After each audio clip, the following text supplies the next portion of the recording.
Ever scroll through your feed and it's like, whoa, how did they know? I was just No. thinking about that. Like it's reading your mind. Yeah, it's kind of freaky, right? Like magic almost. Totally. But it's not magic, is it? Nope. Data. That's the real wizard here. And let me tell you, we're talking a crazy amount of data we create just going about our day. It really makes you wonder, though, like all that clicking and liking and buying, who actually owns that digital trail we're leaving behind? That's the million-dollar question, isn't it? And that's where this Data Sovereignty Act comes in, trying to shift that power back to you, the user. Give you more control over your digital self, you know. Digital self-determination has a nice ring to it. But let's break this down a bit, shall we? What exactly are we talking about when we say personal data here? It's a lot more than you might think, actually. We're not just talking about your name, your email, that kind of obvious stuff. Think about things like your zip code or your birthday. Those don't seem that revealing on their own, do they? Exactly. But combined with other data, that's when it gets interesting. Suddenly, it can paint a pretty detailed picture, you know? So even those silly online quizzes could be adding to that data portrait of me. Oh, absolutely. And then there's where it gets really wild. And that's this idea of derived or inferred data. Like, say you're applying for a loan, right? They might use data like your zip code along with your online shopping habits to guess your credit worthiness, even though you never said, hey, this is how much I make or whatever. Whoa, that's kind of creepy when you think about it. Like they're connecting the dots of our digital lives in ways we never even considered. It's powerful stuff. And let's not forget about metadata, which is like the hidden information about your online activity. Think about a photo you share online, right? Metadata is like the behind the scenes stuff, when it was taken, what camera you used, maybe even your location. Okay, that's definitely making me rethink that whole oversharing thing. So the Data Sovereignty Act recognizes this giant data that goldmine exists, but how's it going to protect us? Well, it lays out some important rights for individuals. First off, ownership and control. Basically, it's your data, you make the rules. No more blindly agreeing to those long, confusing terms of service, you know? Finally, some say in this digital world. Right, and it goes beyond just owning it. Imagine downloading all your data in a format you can actually use, switching services. Take your stuff with you. No more being held hostage by a company because they've got all your digital life in their servers. Exactly. Plus, ever wish you could fix a mistake or even, like, erase some of your online history? Well, the act says you could have that right too, under certain conditions, of course. Okay, now you're speaking my language. But let's be real, there are always two sides to this. What about the downsides of having this much control? Yeah, good point. More control for us could mean some big changes for how businesses do things, and that's where things get tricky.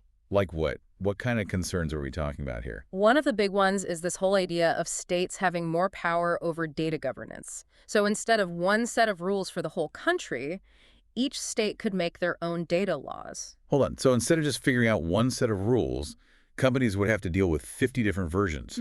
Talk about a logistical nightmare. Yeah, imagine trying to keep track of all that, especially for businesses that operate in multiple states. Feels like it would be chaos. So has this kind of thing ever happened before?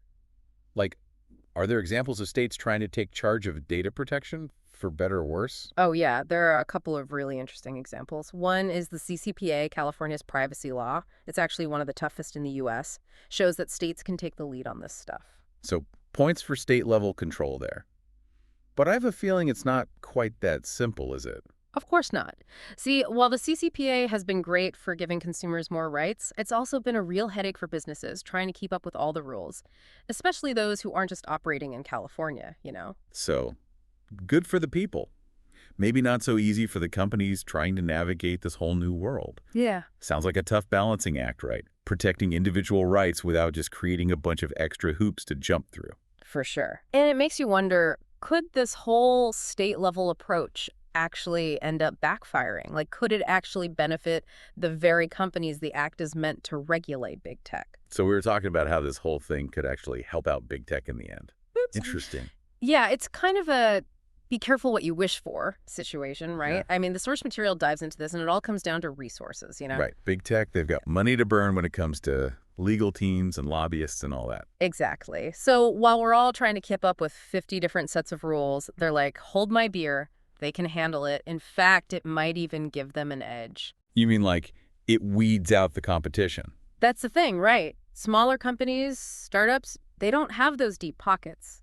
So navigating this fragmented system it could be a huge barrier for them. It's like the Wild West of data privacy, but the guys with the biggest guns are the ones who already had all the power. It's a real concern, no doubt, which is why a lot of folks are saying just giving control to the states isn't enough. We got to think bigger picture. So what are we missing here? What's the bigger picture solution?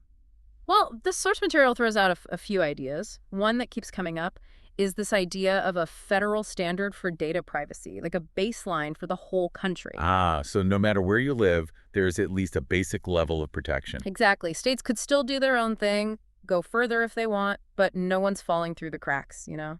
It's a Yeah. safety net. Okay, so that addresses the consistency issue. What about enforcement? Because rules are only as good as the people enforcing them, right? 100%. And that's another big piece of the puzzle. Some folks are saying we need a dedicated federal agency, like a data watchdog, specifically tasked with keeping big tech in check. So they're not just slapping themselves on the wrist with a fine and calling it a day. Exactly. Yeah. Real consequences. You know, right now, the penalties for data violations, they're often just a cost of doing business. We got to make it clear this stuff is serious. It feels like this is going way beyond just those targeted ads. Mm. We're talking about a fundamental shift in how we view our data, our control over it, our agency. That's the heart of it, right? The Data Sovereignty Act, it's about who has the power in this digital age. Do we want to be in control of our information, or are we just going to keep letting corporations call the shots? Powerful stuff. But all this talk about laws and agencies, it can feel a little overwhelming. Like, what can we as individuals actually do to make a difference here? That's a great question, and it's a perfect lead-in to the final part of our deep dive. So much of this feels so big, right? Like it's all happening way above our pay grade, what with Congress and big tech duking it out. What can we, the everyday users, actually do in this whole data sovereignty thing? Yeah, it's easy to feel powerless, but honestly, that's where the source material gets really interesting. It actually puts a lot of the power back in our hands. Oh, really? Yeah. Color me skeptical, but I'm listening. See, it all comes down to this. For the Data Sovereignty Act, or any data privacy law for that matter, to really work, it needs us, the people, to be informed and engaged. So knowledge is power, as they say. Yeah. But what do we do with that knowledge? First things first, we got to be informed voters. This act, it's just a proposal right now, and it's facing some serious opposition. We need to get behind lawmakers who prioritize data privacy, hold their feet to the fire. Right, so do our research, make our voices heard at the ballot box. That's something tangible we can all do. What else? Well, the act could really open things up for collective action. Think about it. What if advocating for digital rights became as common as, say, fighting for consumer rights or protecting the environment? You mean like a digital age ACLU going toe-to-toe with big tech to protect our online freedoms? I like the sound of that. Exactly. We've seen what happens when people come together, demand better. Now imagine that same energy focused on data privacy. That's how we level the playing field. Instead of feeling powerless, we become part of this movement, right?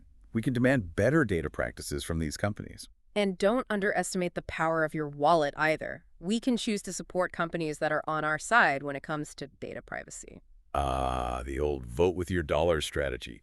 It really makes you rethink that free app that's probably siphoning off your data, doesn't it? It's all about being conscious consumers. Every choice we make, online and offline, sends a message.